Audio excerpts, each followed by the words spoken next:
మీ వీరయ్య మీ ముందుకు వచ్చేస్తున్నారు. ఎలా ఉన్నారు ఏంటి? మనకి బ్రేక్ఫాస్ట్ చేయలా? మీరు బ్రేక్ఫాస్ట్ వచ్చారు ఎందుకంటే మీరు అరిచే అరుపులు నా కడుపు నిండిపోతుంది, మనసు నిండిపోతుంది. 27 cities.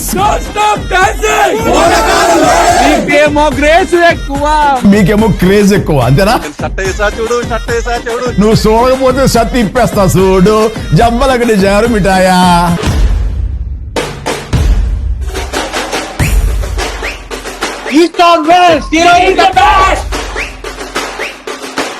మన గజవాడే కదా. చిన్నప్పుడు నన్ను చిరంజీవి మూవీస్ తీసుకొచ్చారు, ఇప్పుడు మా అబ్బాయిని తీసుకొచ్చినాను.